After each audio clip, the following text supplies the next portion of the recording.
이번 시간에 우리 소프트웨어 제공하기 개요에 대해서 같이 한번 살펴보도록 하겠습니다. 우리 소프트웨어 제공하기요. 제가 만약에 이제 프로그래머예요. 프로그래머라 이제 어떤 회사에서 이제 일을 하고 있는데 갑자기 이제 모르는 번호로 이제 전화가 왔어요. 전화가 와서 전화를 받았더니 땡땡 회사래요. 그래서 어떤 일로 이제 전화를 줬냐고 물어봤더니 다른 사람한테 누구한테 이제 소개를 받고 제 전화번호를 알았대요.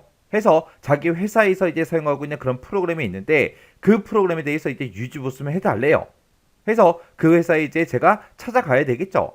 찾아가서 그 프로그램이 이제 뭘 하는 프로그램인지 그런 것도 이제 물어보고 그 프로그램이 이제 얼마나 드는지 그런 것도 이제 물어보고 여러 가지 이제 물어봐야 되겠죠.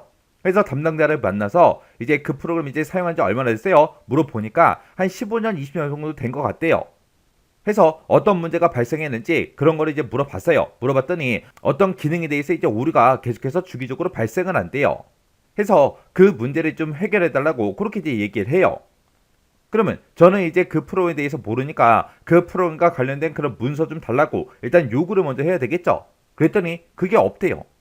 그러면 그 프로그램에 누군가가 이제 개발을 했을 거 아니에요. 그 개발자 어디 있어요? 물어보니까 한 5년 전에 벌써 퇴사하고 나갔대요. 그러면 저는 그 프로그램에 대해서 설명을 들을 수 있는 사람이 아무도 없어요. 그 프로그램에 대한 그런 문서도 없고 아무것도 없기 때문에 저는 그 프로그램에 대해서 소스 코드를 보고 뭐가 뭘 하는 건지 어떤 거는 뭘 하는 기능인지 그런 것들을 싹 다 이제 파악을 해서 제가 이제 유지 보수를 전부 다 이제 해줘야 됩니다. 해서 며칠 동안 이제 집중해서 밤을 새가면서 소스 코드를 전부 다 이제 싹 다 이제 분석을 했어요. 분석을 하고 이제 문제가 발생한 그런 소스 코드를 이제 찾았습니다. 그러면 그 코드를 이제 제가 고쳐서 이제 문제를 이제 해결해 주면 되겠죠. 그리고 나서 이제 제가 이제 집에 올 때 그냥 집에 오면 돼요? 안 되겠죠. 그 회사에서 사용하는 그런 소스 코드를 전부 다 이제 파악을 했으니까 제 머릿속에 일단 전부 다 이제 들어있을 거 아니에요. 그러면 그냥 집에 오는 게 아니라 그 담당자를 이제 만나요. 그 담당자를 만나서 다음번에 또 만약에 무슨 문제가 생기거나 아니면 소프트웨어를 만약에 이제 수정, 유지 보수할 게 생기면 나한테 다시 연락을 할 건지 안 할 건지 이제 물어봐야 돼요.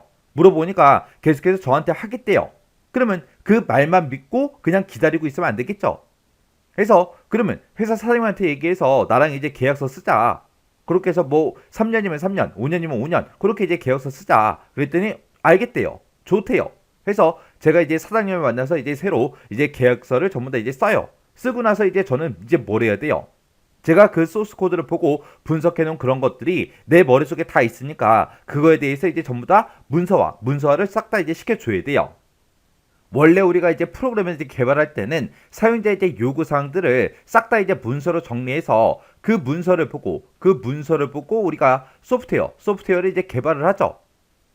근데 저는 이제 유지보수하기 위해서 뭘 했어요? 프로그램과 이제 관련된 소프트웨어에 이제 관련된 문서가 하나도 없기 때문에 그때 이미 개발된 그런 소스 코드를 보고 제가 뭘 만들었어요? 프로그램과 이제 관련된 그런 문서들을 이제 싹 다 이제 만들었죠. 이렇게 소스 코드를 보고 우리가 이제 프로그램과 관련된 그런 문서들을 작성하는 걸 보고 우리가 이제 역공학이라고 그렇게 이제 부릅니다. 그렇게 해서 이제 우리가 소스 코드를 가지고 이제 문서를 싹 다 이제 만들었는데 그런 문서들을 이제 분석을 하다 보니까 비효율적인 게 너무 많아요. 해서 그 문서를 가지고 회사 담당자랑 이제 만나서 코드가 이런 게 있었고 이런 게 있었고 이런 게 있었는데 이게 너무 비효율적이다. 이렇게 이제 비효율적인 코드가 많기 때문에 속도가 느린 거다.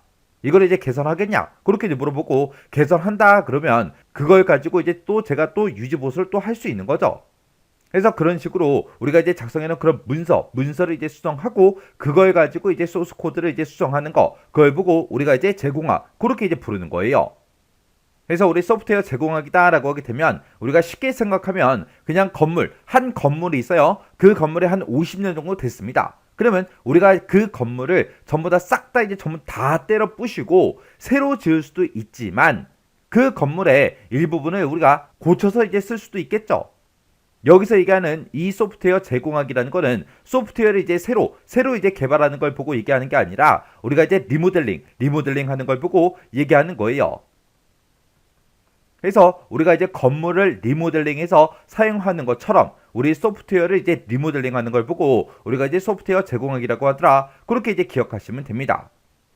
해서 우리 소프트웨어 제공하기라는 거는 새로운 요구 조건에 이제 맞도록 기존에 가지고 있던 그런 시스템을 보다 나은 그런 시스템으로 이제 구축하고 새로운 기능을 이제 좀 더 이제 추가를 시켜서 소프트웨어 이제 성능을 향상시키는 걸 보고 우리가 이제 소프트웨어 제공화 그렇게 이제 부르는 거예요.